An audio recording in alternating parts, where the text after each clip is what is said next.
Hi everybody, this is Bastiaan, and today we're going to take a look at the Dutch defense and explain some basics. So I'm playing a game against an engine called Chesterfield, and I'm using that game as an example. And I'll show you what moves are made and what's the idea behind them. So the game starts with d4, and now Black plays f5, and this is the start of the Dutch defense. So we can see that the Dutch defense tries to control the e4 square and prevents White from taking control of the center. Now keep in mind that if Black tries to play e4 as an opening move, f5 is no longer possible unless you're a gambit player. Black will be up a pawn and has good chances to hold on to it in some variations. But the Dutch defense can be employed against other openings, like for instance c3, f5. But probably best is to play it against the queen pawn opening move. And White continues with g3. So the idea behind g3 is that White wants to fianchetto his bishop to further strengthen e4, which would allow e4 in some cases. However, now Black in turn realizes White is going to fianchetto and plays d5. d5 is used to blunt the diagonal of the white colored bishop, which will lead to something called the Dutch stonewall defense, or the stonewall Dutch, probably followed with e6 to fortify both pawns. With d5 it will be even more difficult for White to play e4 to take control of the center, but because not only can Black recapture immediately, but he can defend the square on e4 after recapturing as well. White plays knight to d2, I play e6, knight to g to f3. So we're seeing both knights developed in a way that they're protecting one another. Knight to f6. So we're seeing in the Dutch defense that after playing the pawn to f5, Black can create a safe haven for his knight on f6, because it can no longer be threatened by pawns that can chase away the knight, unless Black allows White to do so. White plays e3, bishop to d6. Now bishop to e7, for instance, can be played as well, especially because the bishop is on a bad diagonal, because the two pawns are blunting the diagonal on d6.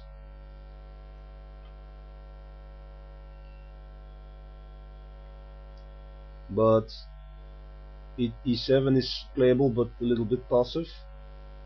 c5 can be played, and b4 doesn't work because the bishop will be kicked back immediately. White plays the aggressive c4 with the idea of playing c5 to kick the bishop back. So Black continues the development of the stonewall Dutch with c6, and this allows the bishop to fall back to c7, still control the diagonal. And we're seeing that Black's pawns are now developed on the white squares, and this leads to a common problem in the Dutch stonewall, namely that Black has issues with his white colored bishop that's trapped behind it. And there are two ways for Black to activate the bishop. Either he can play bishop to d7, bishop to e8, then fight his way out on the king side, which I prefer to play in earlier games. But now I prefer to play b6, which allows the bishop to develop to a6, which looks like a more sensible approach. So those are the two possibilities for black to activate his bishop. White plays c5, and I love to see this move because after bishop to c7, black will make a break with b6, and b6, after capturing either way, allows the black bishop and the white bishop to become more available into the game. So the breakout will happen with the b6 move. White plays bishop to d3, so I castle first. h4, typical move by the Chesterfield engine.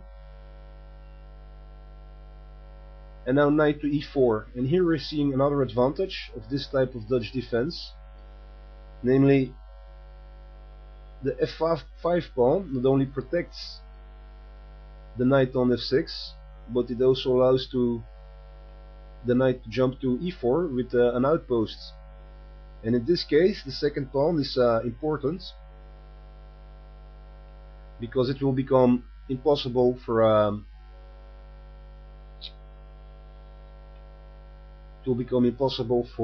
white to recapture with this knight, because if it does, pawn recapture will lead to a fork, and white cannot recapture with the knight. He can recapture with the bishop, but then he will lose the bishop pair.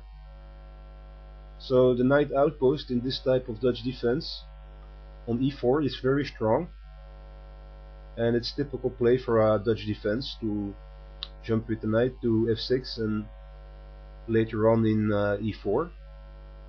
So perhaps I could have developed the b8 knight before moving the f6 knight twice, but it's a move that's going to be played anyways, so knight e4 was played. White continues with h5 to push his pawns on the king side, start some sort of pawn storm. I play knight to d7, and now white plays an undeveloping move, bishop to b1. And the reason why is that now black can recapture my knight, I can recapture with a pawn, and there's no longer a fork to be played. And I will end up with double pawns on the e-file. Finally, the thematic move b6 is played, which will allow black to free and activate both bishops. White plays b4 to further strengthen c5, because there's a lot of pressure for the moment on c5.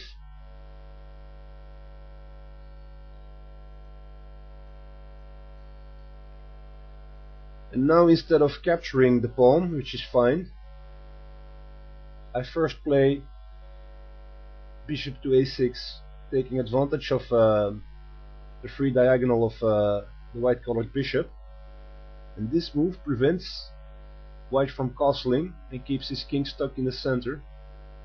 So I prefer to play that move first.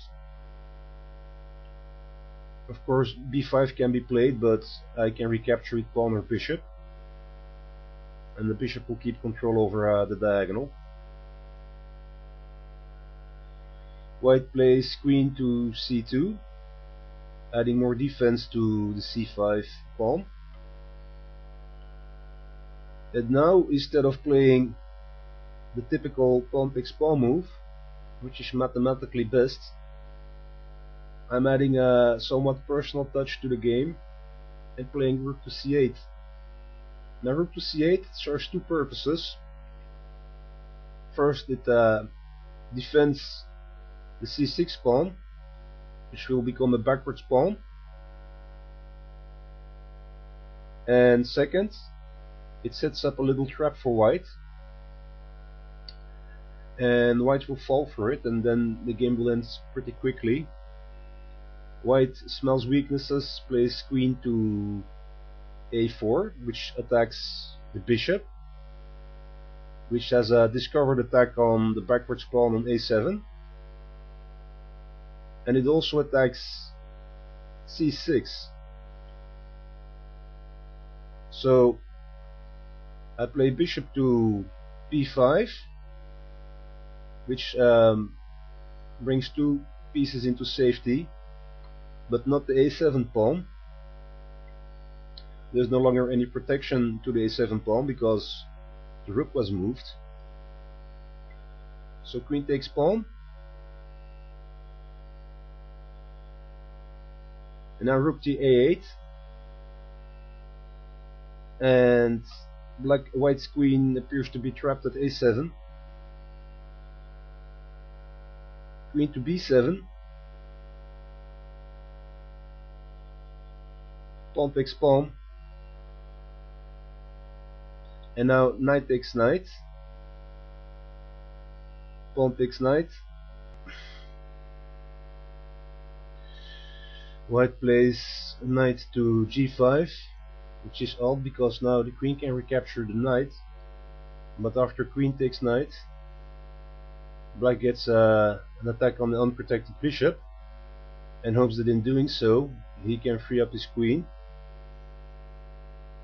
But black can continue his attack with queen to g4, which threatens mate on e2, and frankly this has forced mate written all over it. f3, queen takes pawn, rook h2, queen f1 check, king to d2, rook f2 check, rook takes rook, queen takes rook check, king c3, pawn takes pawn check, king takes pawn, queen e1 check, king b3, bishop a4 check, king to b2, and finally the mating move, queen to b4 mate. So I hope you enjoyed this presentation about the basics of the Dutch defense, and thanks for watching and have a great evening.